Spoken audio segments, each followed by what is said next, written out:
Good afternoon, good morning, and good evening to some part of the world. My name is Prashant Nair, and we are back with another edition of our podcast for FIIOB. And today is a very special game which we are going to preview and cover.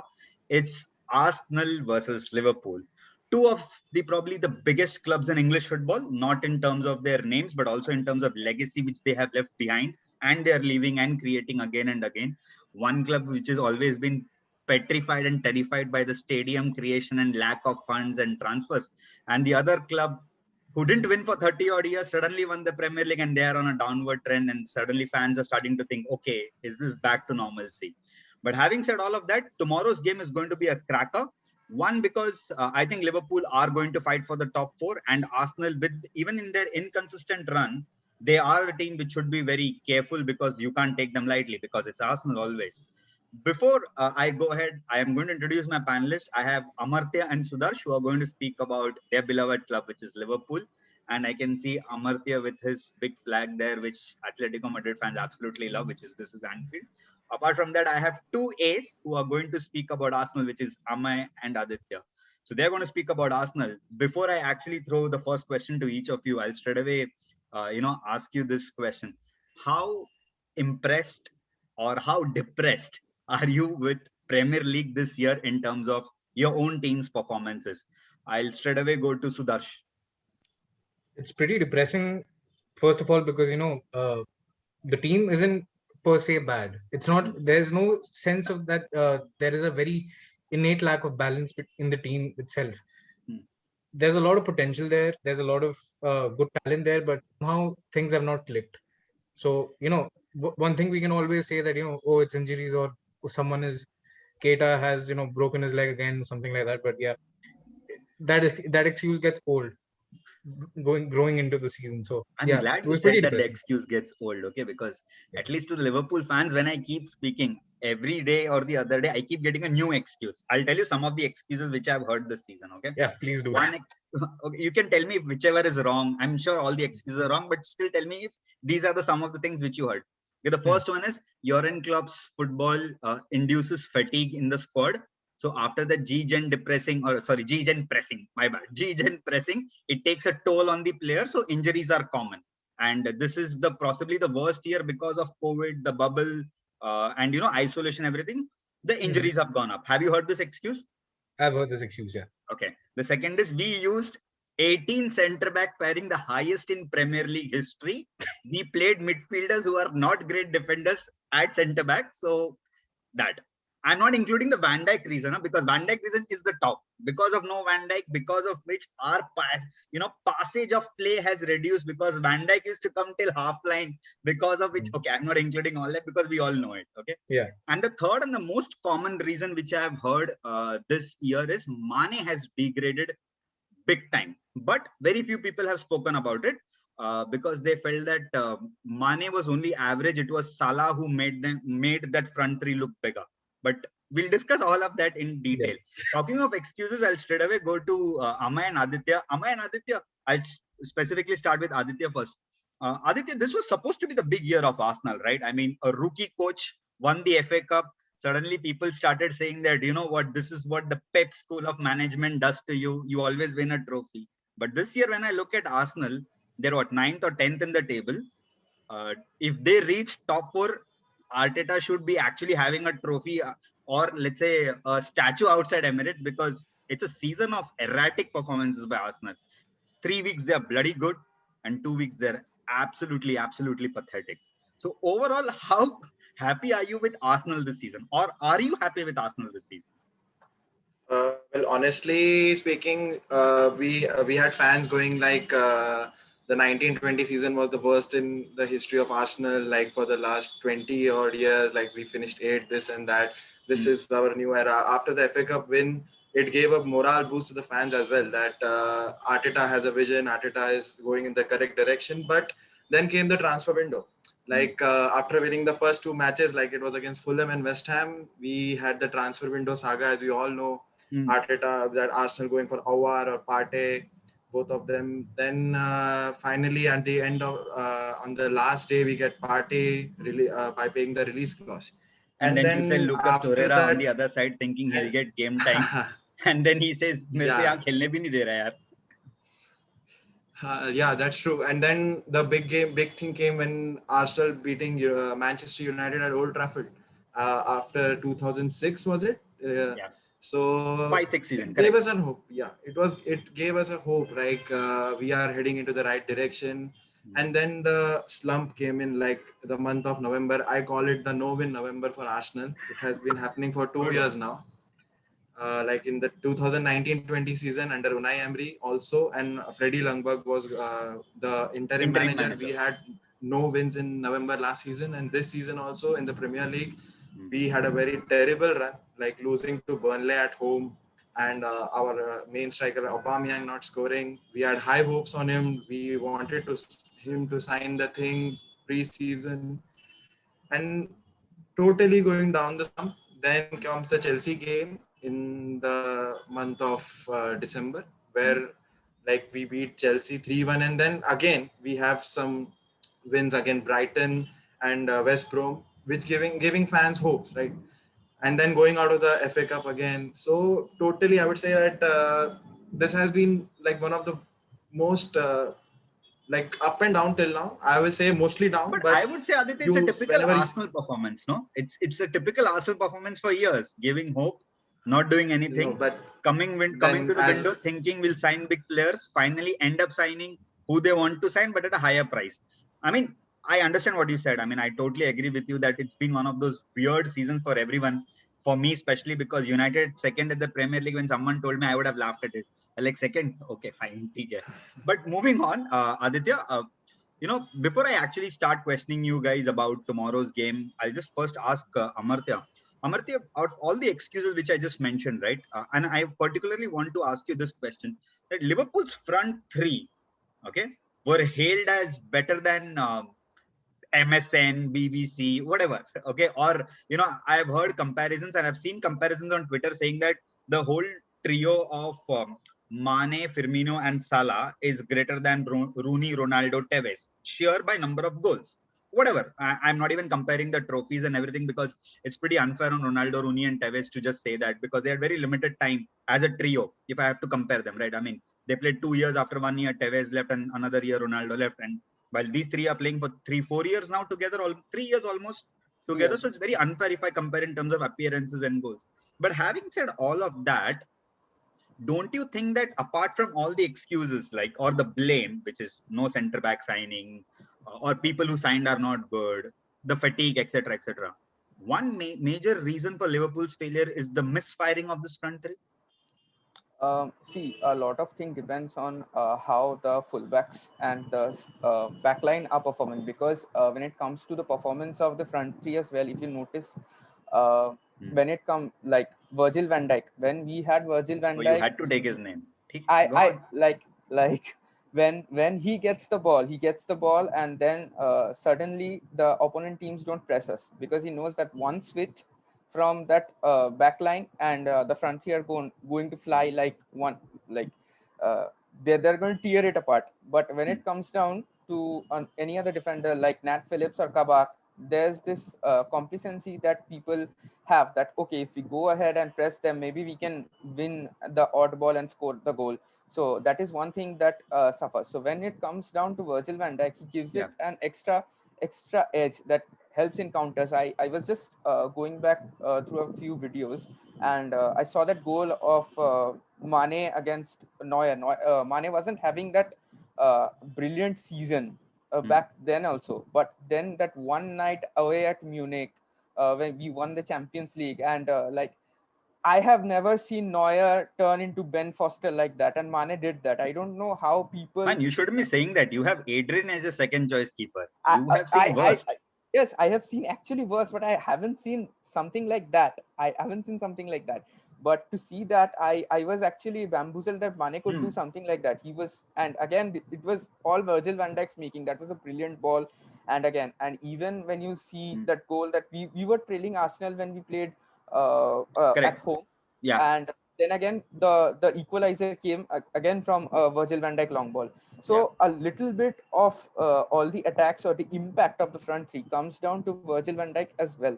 So in my opinion, I think that the whole team itself functions as a very cohesive unit. Yeah. Hendo not being there, or Trent missing out on certain amount of games, that actually like derailed some of Trent's momentum.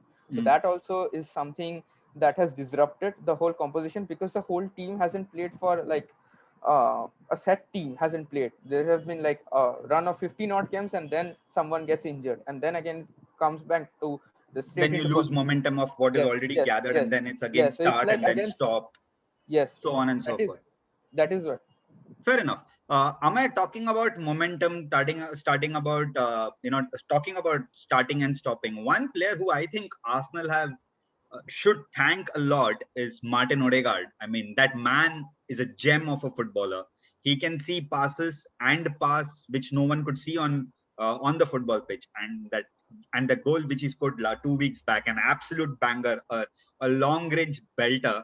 You could actually see that this gentleman is too good to play for Arsenal. No disrespect. There are some players when you look at them and say, you know what, I can't hold on to him long, man. He's always bound to be Real or Barcelona bound. But things haven't gone well for Martin Odegaard, especially at Real Madrid. Loaned to Sociedad, come back to Madrid, not doing well, or Zidane not preferring him, vice versa. And then coming to Arsenal, struggled in the initial part because I remember his debut when he came on against United in the second half debut game. Wasn't very comfortable. Now, finally, he's finding his feet in English football. Having said all of that, how much of an important player do you think for the next 10, 11 games which are left in the Premier League will Martin Odegaard be? And if he becomes important, do you really think Arsenal should go all out and buy him, or just send him back to Madrid and buy Hasim Orar? I mean, Odegaard is absolute gem, as you said. I'm a Ozil fan, so whenever I see him playing, it gives me Ozil vibes. Okay, so the recent, like last week, as we were trailing against West Ham, we were already 3-0 down first half. Okay, so he was the one. He was the one who orchestrated. Who pulled the strings in the midfield. Who completely changed the dynamics of the game with the passing and everything. He entirely, completely, controlled the game. So I think Odegaard is very good. And as per the reports, Arteta is completely convinced with him, and he's very happy with the shift he's putting in the game as well as in the training. What do you say? So he's very happy, and Odegaard is also is very happy. He's settling in, and I've seen a lot of interviews. He said that I'm very happy. He's feeling happy. He's feeling like at home. So I think Arsenal should go for him. Considering how much amount of fee they are looking for, as Odegaard is not happy with Zidane. Usually he doesn't have getting the playing time at Madrid. Correct. Okay, so I think Arsenal should go for him. And moreover, when Arteta signed Odegaard, Odegaard was completely happy with, and he was excited with the project which Arteta has. Yeah. So I think Odegaard is also, it will be a match made in heaven. I don't want to say that, I don't want to curse it, but let's see what happens. I think Arteta should go for him, let's see and he's very important right now. Saka, ESR, all three of them are very important. If injuries doesn't happen, Europa, maybe, then let's see how it goes. Fair enough. I mean, what you just said reminded me of an incident which happened in 6-7 season. A player in the morning came out and said, "I'm very happy with Arsenal. I'm in talks with signing a contract extension." And when I was watching the news, I was like, "Okay, fine, not happening." And then evening, I saw Samir Nasri signed for Man City. I was like, "What?" I just saw the interview in the morning. He said he's happy. So I really hope that Martin Odegaard doesn't do a Samir Nasri, and I really hope he finds a permanent club. And you mentioned a very important name there, and that's where exactly my next question is to Aditya. Aditya, he mentioned about Emil Smith Rowe. What a player, what a gem he's turning out to be. After all the hype around Gabriel Martinelli, and then he got injured, didn't get regular play time. He's just coming back to the team now. Arsenal found a player who's got a very low center of gravity, a typical Arsenal player, if I may call it. Okay, I'm just stereotyping it. A typical Arsenal player, low center of gravity, someone who always looks up before he passes, understands a fullback's run, understands spaces in between defense, which is a very rare and a dying art. As much as Amaya said that he's a big Ozil fan, I think one of biggest Ozil flaws was he could not understand the spaces which was available in front of him, but he could see the best or the impossible spaces which were not there.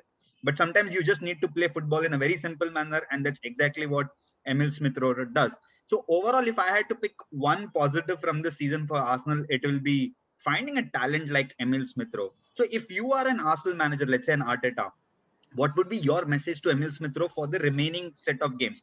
would you want him to go all guns out and say, you know what, give out each match, or would you want to just take him off, slow down his continuous appearances? Because we saw with Martinelli, when they completely pushed him into the lineup week in week out, chance of injury increased. So would you do that to him, or would you just say, you know what, 10-12 game hai bhai, tu pura khel? At that time when Smith Rowe was introduced in the team, we were looking for a creative attacking midfielder because we were lacking that creativeness. Like we had gone some n number of games without scoring, right? So as I told you, in the month of December in that Chelsea game, when we found out where we played Smith Rowe, Saka, and Lacazette, those three linked up quite good. And the I thing think Lacazette was Smith number Rowe 10 in that game, again, right?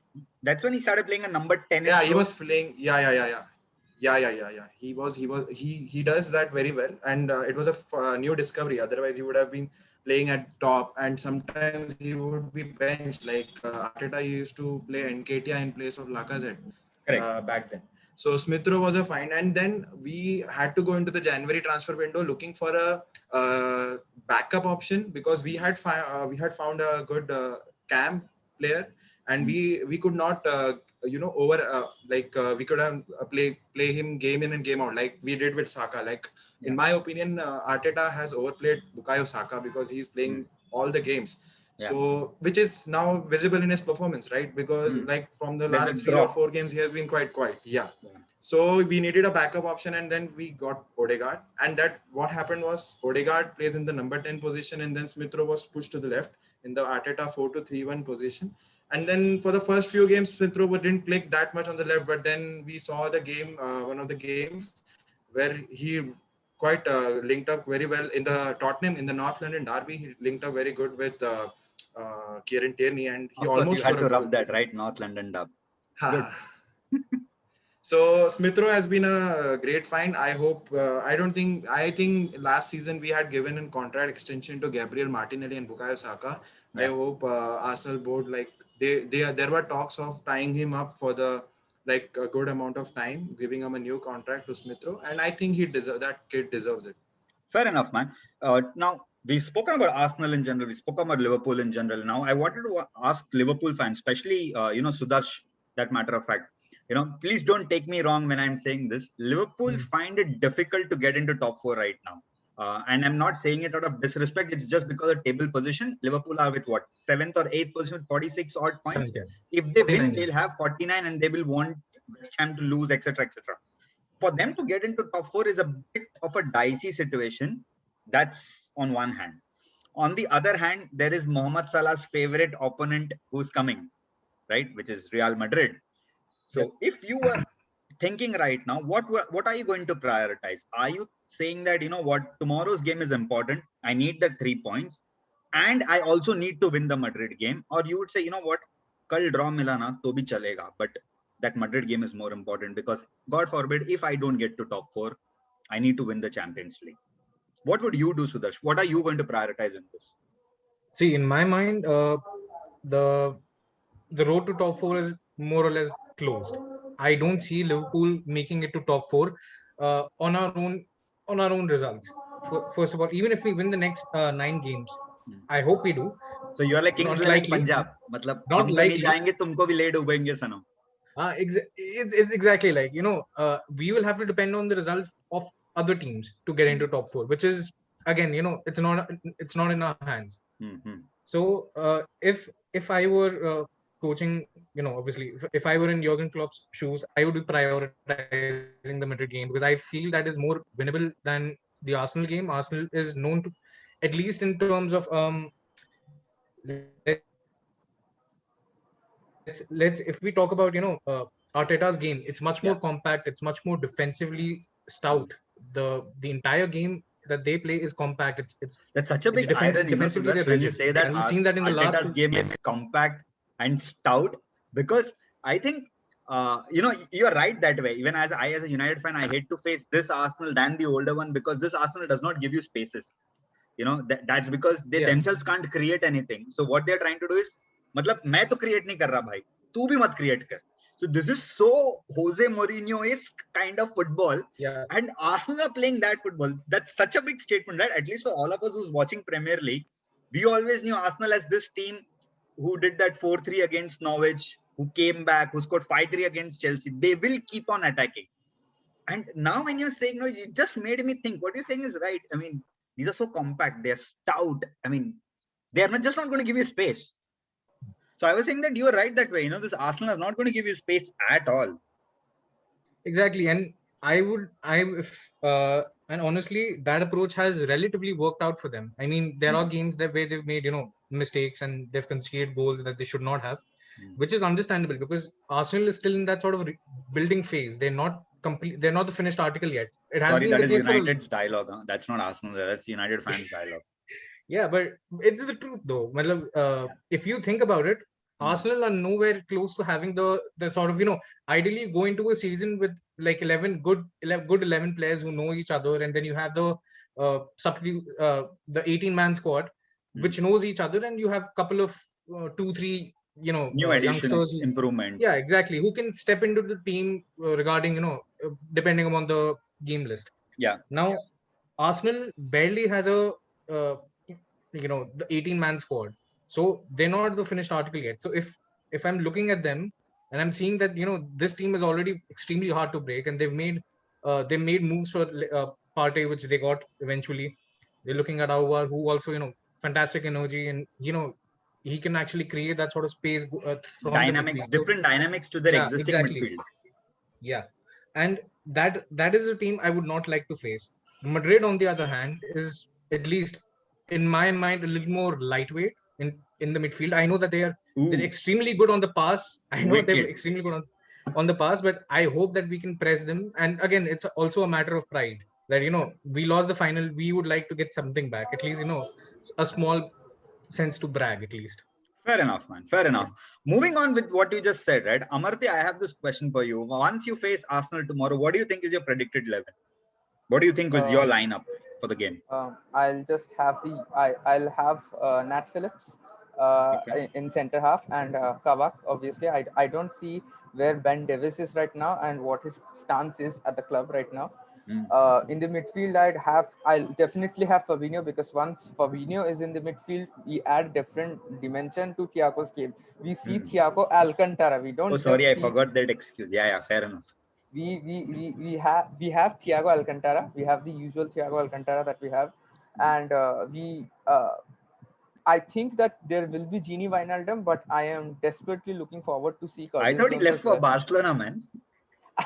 As things are, like I would definitely like to see Curtis Jones, because he's got that firepower. He's got that eye for the pass. He's got that one long range in it, and I really want to see, although Bobby is fit, I see Jota starting as the number 9, and Salah, and I see Salah and Mane as well, because for me Jota has been absolutely amazing when he has been playing for Portugal as well. He's literally been carrying Portugal for some time now, and that hurt, but he can. Fair. But then again, as you know, like Klopp really loves Bobby. For him, he's the system, but we cannot predict anything. But as far as now, one player I would really love to see in this lineup is Curtis Jones, because I think that he has that extra edge, because he's got it in him. He's like, he knows what he's special. Means. He's special, and he knows what it is like to come up through the ranks of the academy and then play for Liverpool Football Club. Plus, he's got the number 17 jersey. You know how things go when he takes up the number 17 jersey, and then what he takes up later. It's a cursed number, man. It's a cursed number. But fair enough. I do understand the sentiments, what you just said. It's always so good to see, right? You see an academic guy, you heard the name so well, gets on this 1 or 2 appearances, does well, suddenly becomes part of the first team, and you want him to do well. I completely understand. Now, Aditya, what is your predicted 11 for tomorrow's game versus Liverpool? In the last game against West Ham, we had Callum Chambers starting at the right back. He did good, but I would prefer Cedric Soares playing there in front of Bellerin. Because loan deal का कुछ तो फायदा उठाना है ना, मतलब बेचारा कभी कभार ही खेलता है. No, he's permanent with Arsenal. Oh yeah, sorry, he signed permanently. My bad. Yeah. So Cedric Soares, because he played well in the Portugal game also, he had an assist. Okay, I playing didn't at- see that. Really? Yeah. He had. Yeah, I did for Jota. No wonder. Yeah. I see the connection now. Okay. At the left back, obviously Kieran Tierney. We last night or the day before, he got 3 assists for Scotland. Again, it was Faroe Island, but 3 assists. So at the centre halves, I will love to see David Luiz and Gabriel Magalhaes playing. And in the central defensive midfield, like the 4-2-3-1, we have Xhaka and Partey. Depending, I think Bukayo Saka is not fit to play tomorrow. So we can see Pepe on the left with Odegaard at the center, and maybe, or we can see Pepe on the right with Aubameyang on the left, and Lacazette up front. But the thing is, But still a 4-2-3-1. I thought you would still go for a 4-4-2 because since it's Liverpool and their defense is a bit weak, you would want to attack more. That was the question, right? So I was reading about it. So whether to start Aubameyang or Lacazette, the general trend is like Lacazette is having a very good season, not as per the other Premier League teams, but as per Arsenal standards. So, but the thing is, Liverpool have 2 centre backs, as Amartya mentioned, that Kabak and Nathaniel Phillips, or who's it? Phillips. Yeah. So they tend to play high line, and I think Aubameyang Liverpool can in general exploit play that. high line. Liverpool in general under Klopp play high line. Yeah, but we don't have Van Dijk, right, to cover up that high line, right? So I think hurts for Aubameyang can Amartya bad. उसको बहुत बुरा लगा जब तूने बोला van Dyke नहीं बोला यार, जले पे नमक बार-बार छिड़क रहा है वो. मालूम है अगले साल आएगा वापस वो पिकफोर्ड को देख लेगा. बराबर Amartya? He will look at Pickford for sure. I agree. So I think Aubameyang with his pace can exploit that high line. I think Lacazette can't do that, but that's the reason why I would start Aubameyang instead of Lacazette. Fair enough, man. Amaya, any changes in Aditya's lineup? Are you suggesting that not Suarez, Bellerin, or whatever? Well, Arteta has been, with his lineup, he's been, a completely fail, like in West Ham game, Aubameyang playing on the left wing wasn't really necessary when you had Martin. But I really hope Aubameyang does not play. With that haircut, I don't want him to see on the field. मतलब नहीं भाई, मत खेल तू. बाल आने दे थोड़ा. No, but if I want Lacazette to play, okay, if Aubameyang is playing, I want as a striker, no winger, because he can't play. As I said in the we already saw that in West Ham game. He was doing nothing, literally, non-existent. So if Aubameyang is playing is as a striker, and probably ESR to push, push the defense as like he did in North London Derby, running behind the defenses, and if Odegaard and Saka isn't there, so Saka is a big miss. Let's see. But Amaya, you played Jose Mourinho Spurs, so he can do that. So, let's see. But fair enough. I mean, I understand your sentiment. I know what you're trying to intend to, and because this Liverpool defense line is fragile. There's no leader, to be honest. Except VVD, there's no leader. So who can marshal the back line? Who can marshal the back line? So it's very easy to expose them. And Trent, if Trent is playing as a right back, he doesn't like to do defending. So we can push Trent on the. Oh, sorry, Cafu. Okay. Sorry, man. I'm not getting into banter, but I do sense what you're trying to say. Yes. And fair enough, but before I actually end our podcast, I have 2 questions. The first obvious question is to Sudarsh. Sudarsh, before I actually say, do you see any changes to your lineup what Amartya said, or do you think it's मतलब है ही इतने अभी यही खेलेंगे? No, I completely agree with what Amartya said. I don't see really a lot of changes. Ideally, there should be, but I can sense the lineup is going to be I'm hoping that Klopp sees sense in this. Thiago, Fabinho, and then you have in Gini Wijnaldum. If we're only looking at the press and we're trying to contain the Arsenal midfield, that is what we're going for. But Arsenal themselves may not be able, may not be so attack oriented. They may play on the counter. Yeah, because they've done that quite a lot. Yeah, against United, that's exactly what they did. That's what Thomas Partey does, man. He just wins the ball, does that cheap, dirty foul, which Arsenal fans at one point of time hated Fellaini doing it. But if Thomas Partey does, because it's 50 million, it's worth it. But anyways, I'm not going to drag much into it. But what are your predictions for tomorrow's game? So, Sudash, what is your prediction?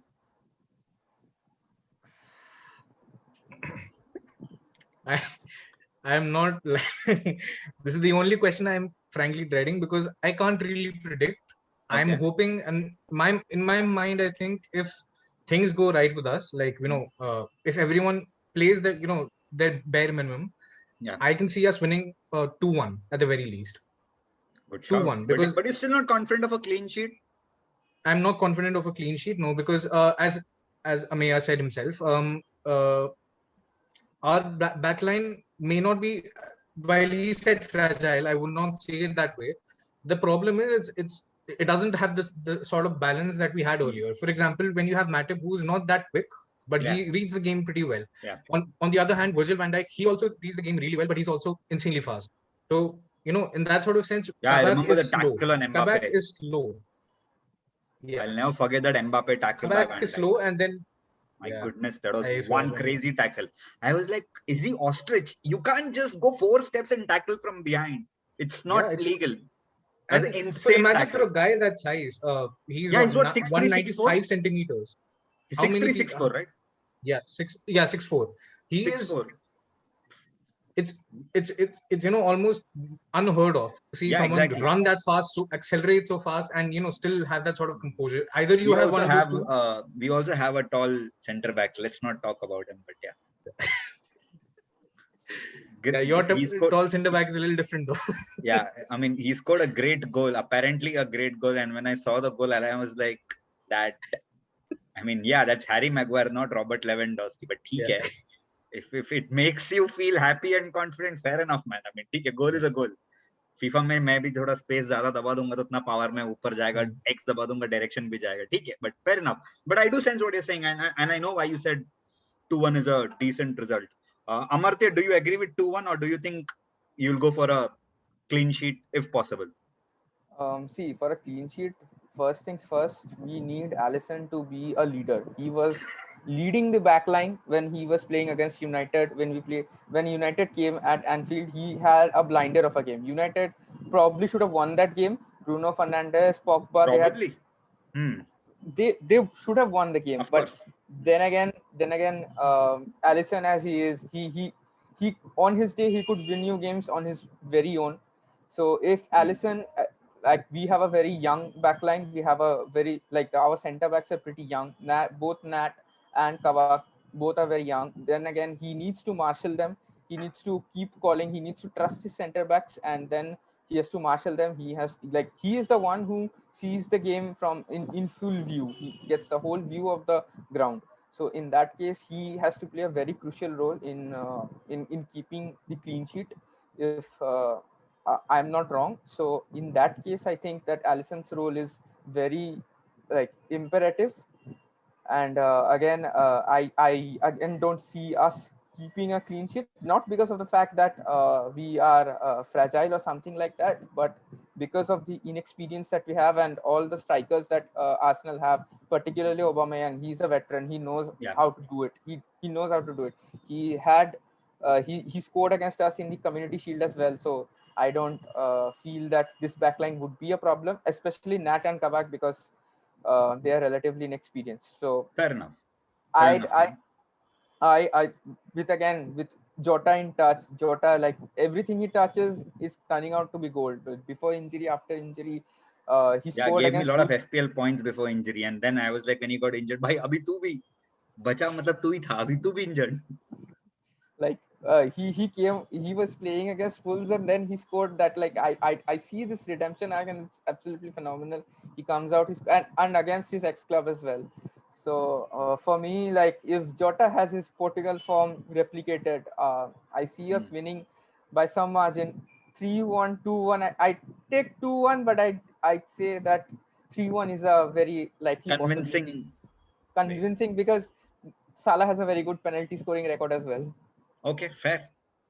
I didn't know, apart from your own club, I think you're the only guy who spoke about penalties. But okay, fair enough. I mean, when other clubs win penalties, they have some issues. But I understand why you said 2-1 and 3-1, respectively. Aditya and Amay. So I'll go to Amay first. Amay, I'm sure you don't agree with the result. Of course, you want the other team to win. So what are your predictions? Well, it depends on the lineup. As I said, if the lineup is good, for sure we are not keeping a clean Amay, sheet. sorry to interrupt you. I'll tell you something, okay? If your club was managed by Jose Mourinho, you would be saying the exact same thing. You ask any Chelsea fan, you ask any Spurs fan, they'll say the same thing. कौन 11 खेलने वाला है? God knows. That will be first. That will be one time. Then the next time will be पता यही 11 है. इसके बाहर कोई आने नहीं वाला. So there are two things. Similarly, result under Jose Mourinho is like कौन खेल रहा है उसके ऊपर. No, I mean Arteta is, even he's overthinking just like Pep. I don't know why. Same school. When you have an easy decision to make, why you have to make it complicated? So that's what my main concern is. The lineup, it all depends on lineup, where if Aubameyang is playing where and how, if Lacazette playing where and how, and who are the wings. Well, I can't see keeping a clean sheet because Liverpool away, they are very good. They know what to do. They're not playing at home. Their wretched home form is not there. The wretched home form is not there. They're coming to Emirates. They know how to play. So maybe 2-1. Let's see. I'm hoping for Arsenal to win 2-1. Let's see. Fair enough. Aditya, do you agree to a 2-1 or do you think it will be 3-1 or 1-0?